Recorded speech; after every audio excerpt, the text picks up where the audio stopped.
સુરતમાં જૈન અગ્રણી સાથે જમીનનો કરોડોનો સોદો કરી છેતરપિંડી કરનારને ઇકોસેલની ટીમ દ્વારા ઝડપી પાડવામાં આવ્યો છે। ફરિયાદી ખેડૂત દ્વારા સુરત ઇકોસેલ ખાતે આ અંતર્ગતની ફરિયાદ કરવામાં આવી હતી।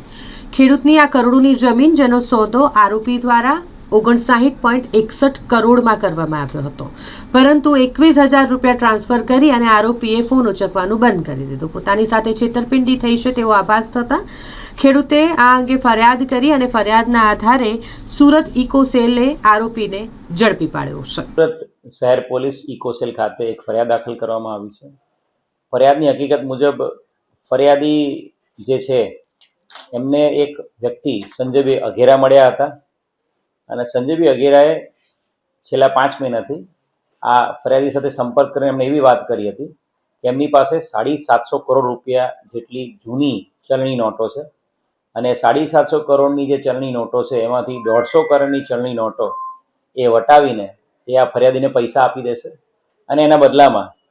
એમણે સુરતના 84 તાલુકા ખાતે જે એમની જમીન છે, આંબા ગામ ખાતેની જમીન, એ 60 કરોડ રૂપિયામાં એમણે વેચવાનું નક્કી કર્યું હતું। ફરિયાદી પાસે 60 કરોડમાં જમીન લેવાનું નક્કી કરી 7 લાખ રૂપિયાનો સાટાખત કરાર કરાવેલો હતો અને એની અવેજીમાં ફક્ત 21,000 રૂપિયા બેંકમાં ખાતામાં નાખેલા હતા અને છેલ્લા 5 મહિનાથી વારંવાર ફરિયાદી એમને આ જે સાટાખત છે એ કાં તો રદ કરવા અથવા તો જમીનનો દસ્તાવેજ કરવા માટે જે પૈસા નક્કી થયા છે 59 કરોડ એ આપી દેવા માટે વારંવાર કોન્ટેક્ટ કરતો હતો, પરંતુ આરોપીએ એમને સાટાખત કરાર રદ નહીં કરવાની ધમકી પણ આપી હતી અને જમીનનું ટાઇટલ બગાડી નાખ્યું હતું। એ અનુસંધાને ઇકોસેલે આ બાબતે ગુનો દાખલ કર્યો છે અને આરોપી સંજય વિઠ્ઠલ અઘેરા એની વિધિવત ધરપકડ કરેલી છે। એના 2 દિવસના રિમાન્ડ પણ કોર્ટમાંથી મળેલા છે અને આગળની આ જે ગુના બાબતે આરોપીની હાલ પૂછપરછ ચાલુ છે। સર, ફરિયાદીને ખબર હતું કે જેને ચલણી નોટો આજે આપે છે એ બંધ થઈ ગઈ છે, છતાં એને જમીન વેચવાની વાત? યસ, ફરિયાદીના ધ્યાન પર એવી રીતે જ મૂકવામાં આવ્યું હતું કે આરોપી પાસે, એટલે એને આરોપી એવું કહ્યું હતું કે એની પાસે 750 કરોડની ચલણી નોટો છે અને એમાંથી 150 કરોડની ચલણી નોટો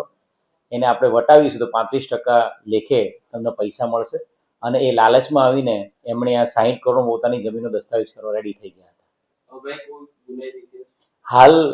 આરોપીની પૂછપરછ ચાલુ છે, એનો બીજો કોઈ ગુનાહિત ઇતિહાસ હાલ મળતો નથી, પરંતુ રિમાન્ડ દરમિયાન રાજ્યના અન્ય જિલ્લાઓમાં કે સુરત શહેરની આસપાસના જિલ્લાઓમાં આ પ્રકારની કોઈ મોડસ ઓપરેન્ડીથી સંજય અઘેરાએ કોઈ ગુનો કર્યો હોય તો એ બાબતે